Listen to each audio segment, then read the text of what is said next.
Hello everyone, welcome in my YouTube channel Aroda Classes. Today we will discuss Rural Development Part 3. In my previous video, we already discussed about the problem of credit finance for farmer. Due to the credit finance, Indian farmer face the problem of low productivity.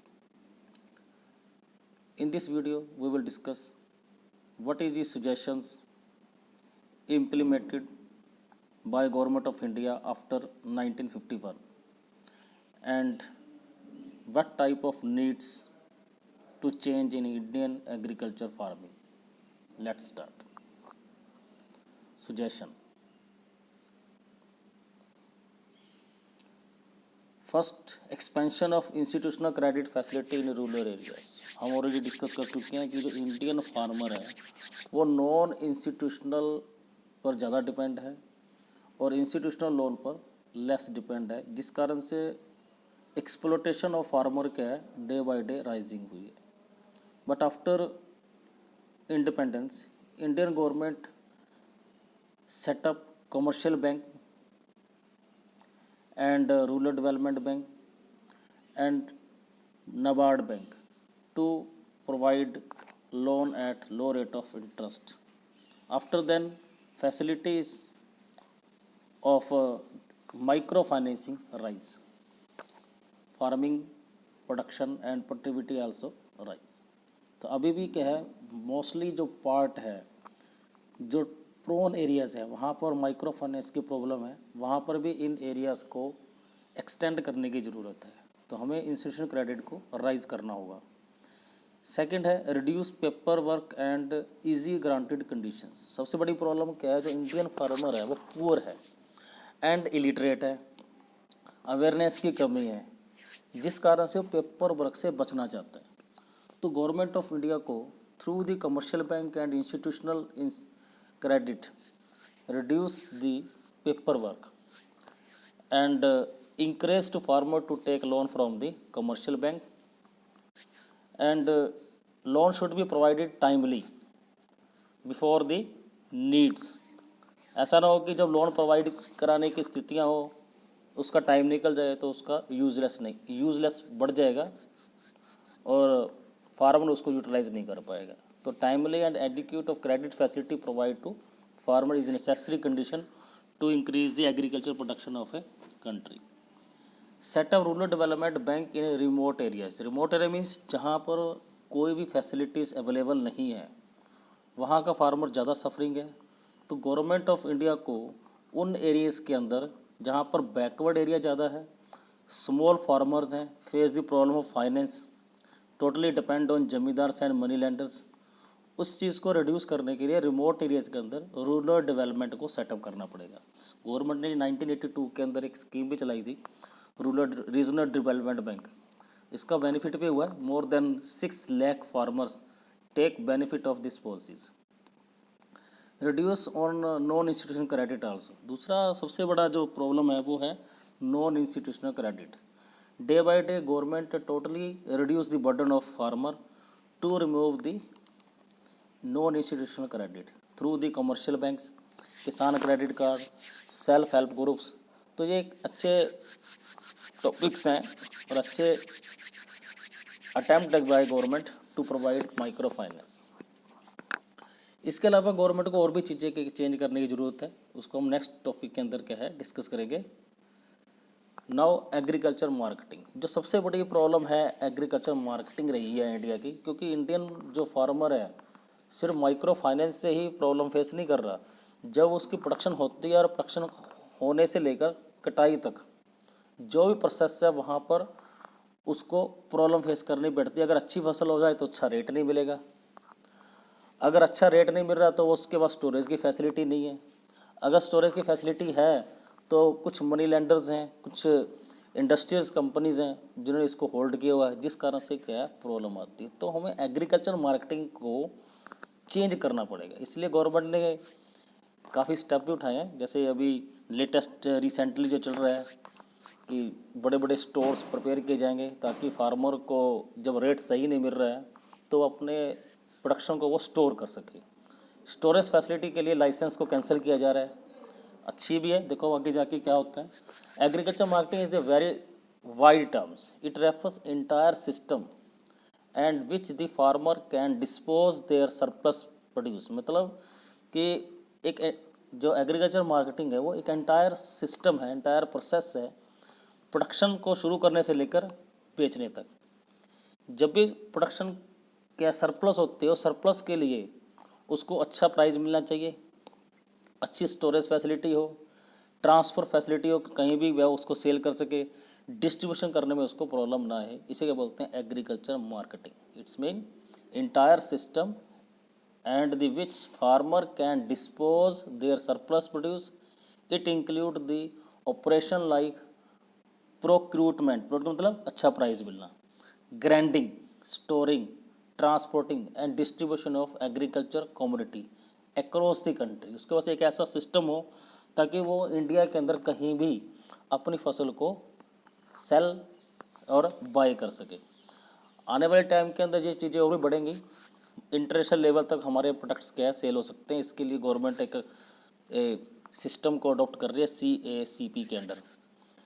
इसके advantage क्या होंगे? Farmer succeed in getting proper reward for their crop, क्योंकि जिन किसानों को डर होता था कि हमारी फसल अच्छी होगी तो अच्छी फसल होने से प्रोडक्शन सरप्लस हो जाएगी, प्रोडक्शन सरप्लस होने से मार्केट के अंदर प्राइस फॉल हो जाएंगे और उसको कम प्राइस मिलेगा, तो इसके लिए गवर्नमेंट ने MSP मिनिमम सपोर्ट प्राइस को प्रेफर किया हुआ है ताकि किसानों को टाइमली और अच्छा प्राइस क्या मिल सके। इसका एग्रीकल्चर मार्केटिंग का ये फायदा होगा, कोई फार्मर को एक्सप्लॉइट नहीं कर पाएगा। सभी लाइसेंस धारी जो मनी लेंडर्स हैं, कमीशन एजेंट हैं, उन्हीं के अंडर ही क्या है सेल और बाय हो सकती है। तो इसलिए farmer succeed in getting proper reward for their crop. Agriculture surplus become available for export, कहता अब गवर्नमेंट ने प्राइवेट सेक्टर को इन्वॉल्व किया है ताकि वो बड़े बड़े क्या है गोदाम तैयार करें जिसके अंदर इसको सरप्लस जो अवेलेबिलिटी ऑफ फूड है उसको स्टॉक किया जा सके, उसको इंटरनेशनल लेवल पर सेल कर सके। Supply of food grain comes regular to the non farmer population, तो इसका फ़ायदा क्या होगा? जब फार्मर डायरेक्ट कोऑपरेटिव हो जाएगा एंड डायरेक्ट क्या अपनी सप्लाई को क्या कंटिन्यू कर रखेगा, तो इससे क्या होगा नॉन फार्मर हैं जो वहाँ पर उनका प्रोडक्ट क्या आसानी से पहुँच जाएगा, जो पहले किसके अंडर जाता था मनी लेंडर और कमीशन एजेंट के थ्रू जाता था, वो डायरेक्ट क्या सेल कर पाएंगे जिससे उसको अच्छा प्राइस भी मिलेगा और मार्केट में क्या प्रोडक्ट की डिमांड्स की राइज होगी। It ensure the smoothly supply of raw material to industry in the country. जब किसान कोऑपरेट हो जाएगा, वो व्यापारी की तरह काम करेगा, तो वो अपने रॉ मटेरियल को आसानी से इंडस्ट्रीज़ को सेल कर पाएगा और इसका उसको अच्छा प्राइस भी मिलेगा, जिससे एग्रीकल्चर सेक्टर की डेवलपमेंट भी होगी और साथ साथ में इंडस्ट्रियल सेक्टर की डेवलपमेंट भी हो जाएगी। It induce the farmer to adopt more productive agriculture techniques. दूसरा इसका ये फायदा होगा कि जैसे जैसे वो अवेयर होगा तो नई टेक्नोलॉजी को अडॉप्ट करेगा, नई टेक्नोलॉजी और मशीनरी को जो वो यूज़ करेगा in the field of farming, तो उसकी कॉस्ट ऑफ प्रोडक्शन कम होगी, क्वालिटी बढ़ेगी, वो इनोवेटिव होगा, जिससे क्या होगा एग्रीकल्चर जो ग्रोथ है वो बढ़ेगी और एम्प्लॉयमेंट अपॉर्चुनिटीज़ क्या है राइज होगी। Government major for improving agriculture marketing. अब गवर्नमेंट ने इसके लिए क्या स्टेप उठाए? After independence our government taking many steps. सबसे पहले उसने क्या किया? रेगुलेटेड मार्केट किया। रेगुलेटेड मार्केट मतलब कि after independence government set up regulated market to provide good price to the farmer, यानी कि फार्मर को प्रोटेक्ट करने के लिए गवर्नमेंट ने मंडीज़ को सेटअप कर दिया ताकि कोई भी इनलीगल पर्सन मार्केट से या फार्मर से बाय करके उसको हाई रेट पे सेल ना कर सके। इसलिए यानी क्या रेगुलेटेड मार्केट्स बनाएगी। अगर अब तक की बात करें 21 मेजर होलसेल मार्केट है इंडिया के अंदर जो डायरेक्टली क्या है फार्मर्स को प्रोटेक्ट करती हैं। Integrated with electronic on April 14, 2016 to eliminate the price differences across the country। यानी कि अब ये 21 जो मेजर होलसेल मार्केट हैं इलेक्ट्रॉनिक सिस्टम से ये अटैच हैं। अब फार्मर अपने प्रोडक्ट को इंडिया के किसी भी पार्ट में अपनी जो प्रोडक्शन को सेल कर सकता है। दूसरा encourage to cooperative marketing. Government कहते हैं कि कोऑपरेटिव फार्मिंग को इम्पोर्टेंस देनी चाहिए। जब कोऑपरेटिव फार्मिंग होगी तो नंबर ऑफ जो एक हेक्टेयर है उस पर प्रोडक्शन होगी, तो कॉस्ट ऑफ प्रोडक्शन कम होगी, मशीनरी का कम यूज होगा। इसका सबसे बड़े बड़े एग्जांपल क्या है, मिल्क कोऑपरेटिव इन गुजरात। जो अमूल प्रोडक्ट है वो एक कोऑपरेटिव का पार्ट है, जिस कारण से आज अमूल वर्ल्ड वाइड क्या है फेमस है अपने प्रोडक्ट को सेल करने के लिए। अगर ऐसी कोऑपरेटिव फार्मिंग अगर फार्मर भी यूज़ करेगा तो उसकी प्रोडक्शन का लेवल भी बढ़ेगा, क्वालिटी बढ़ेगी, और can sell their product whole the world through the cooperative. तो गवर्नमेंट इसके लिए इंकरेज कर रही है, इसके लिए फाइनेंस भी कर रही है, सब्सिडी भी प्रोवाइड कराई जा रही है ताकि फार्मर इंकरेज हो। क्योंकि इंडियन जो फार्मर है वो इलिटरेट है, मोर देन 70% फार्मर क्या है अनपढ़ है, उनको फार्मरिंग के सही तरीके नहीं पता है, अगर पता है तो वो सही तरीके से उसको यूटिलाइज करने में समर्थ नहीं है। क्यों? क्योंकि उनके पास फाइनेंस नहीं है। Third is warehousing facility. इसके बाद गवर्नमेंट ने सबसे बड़ा कि जो फार्मर्स हैं, जो सरप्लस प्रोडक्शन होती है, एक फियर हो जाता है फार्मर के अंदर कि उसको प्राइस कम मिलेगा, तो इसको लिए गवर्नमेंट ने क्या हुआ, वेयर हाउसिंग फैसिलिटी प्रोवाइड करवाई है। गवर्नमेंट क्या है एमएसपी रेट पर उससे बाय करती है ताकि उसको स्टोर किया जा सके। To prevent forced sell by the farmer after harvesting of crop, government of India set up warehousing facility in town and village like central warehousing corporation FCI set up in 1965. The State Warehousing Corporation set up for these purpose means कि government क्या करती है, फसल कटने से पहले ही MSP के rate decide कर देती है। उस रेट पर गवर्नमेंट क्या है उसको बाय करते हैं, चाहे मार्केट के अंदर रेट कम है। अगर फार्मर फ्री है, अगर उसको मार्केट से ज़्यादा रेट मिलता है, मार्केट में अगर ज़्यादा रेट मिलेगा तो वहाँ सेल कर सकता है, अदरवाइज गवर्नमेंट उसको क्या है बाय करती है थ्रू फूड सप्लाई चैन के द्वारा। For grinding and standardization set up Agmarks stamp on the department of agriculture. अब देखो जब भी आप प्रोडक्ट खरीदते हैं, एग्रीकल्चर प्रोडक्ट एसेंशियल गुड्स का प्रोडक्ट खरीदते हैं, उसके ऊपर एग मार्क आ गया।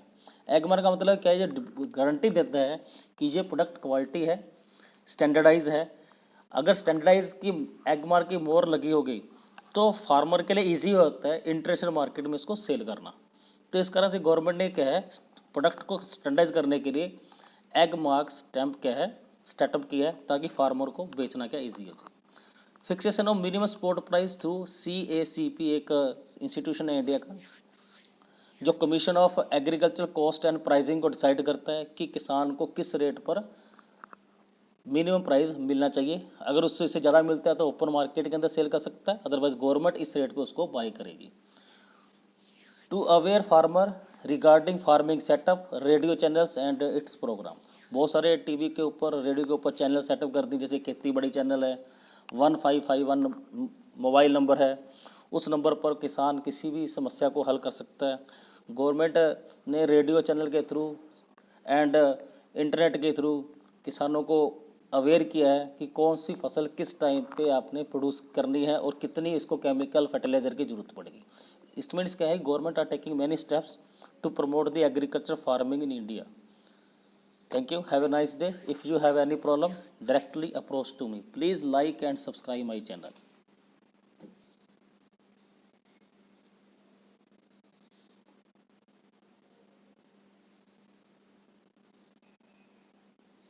चलो कोई बात खाना